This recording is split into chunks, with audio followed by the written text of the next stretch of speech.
So this is me. All of the comics I'm going to show you today were hand-drawn by me at some point in the past 20 years. So 20 years, that's about 7th grade. And so you can see I've changed. These are all original drawings. That one's from 7th grade, and bangs with hairspray were really in style. Thankfully, the hairstyles have changed, so no more perms at this point. It started, like so many things do, with a boy. So I would draw this boy, him right there, saving me from various wild animals, scary animals like this one, and we would pass these in notes around when I was in 7th grade. So clearly, this carried through. So there's Danny, and there's Jason, and this guy, I have no idea, but then there's Mark, and this guy, and then it's carried through all the way to freshman year. So now I'm not going to actually talk about my crushes anymore. However, what I want to say is that I am still drawing stick figures 20 years later, and they continue to be driven by emotions. What has changed and what's different is that now, instead of sharing them with just 1 or 2 people at a time, I can share them with lots and lots of people via Facebook, my iPhone, my Tumblr. And so this is different than it used to be. So both then and now, I have always thought of these as my personal emotions. So it would be a response to a really great day, wanting to dance with a tree, a really bad day, whatever it might be. However, what I have learned is that people have come to me from every direction with an unbelievable, astonishing, and staggering range of emotional responses. And so what I wanted to share with you today is what I've learned from what people have shared with me and how they have interpreted my comics. Essentially, it is not what I thought I was doing for these 20 years. I thought about it as my life in stick figures.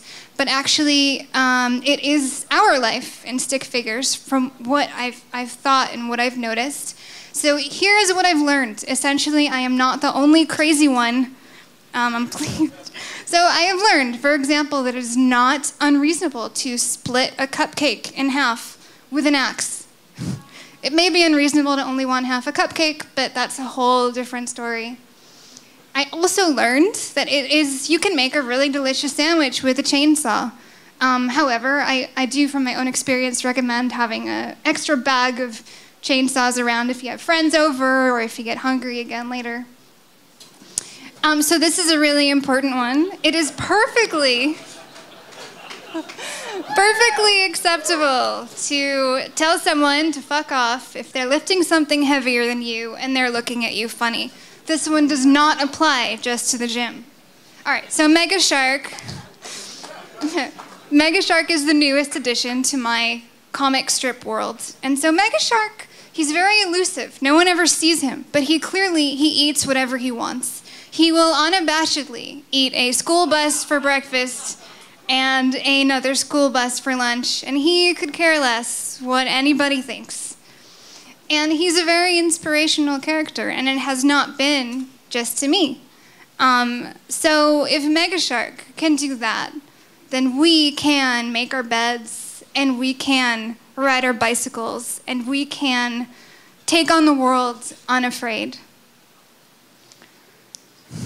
So this is also really important. I feel that, how many of you really have not wanted at some point a bulldozer mounted with machine guns? I am not the only one, I know it. Furthermore, I would imagine that everybody at this room and probably in many other places spends at least some time in a China's cave dressed up as a carnival. And we are all wanting to know where the secret popcorn is. So what I'm trying to say is that we are more similar and share more emotions than we realize. That means that we're also less unique, but also very much less alone. And so we are all mad and shy and uncomfortable and exuberant. And I can tell you for sure that there's no one in this room, and probably no one anywhere, who wouldn't love to climb a tree that bears pie instead of fruit. Thank you.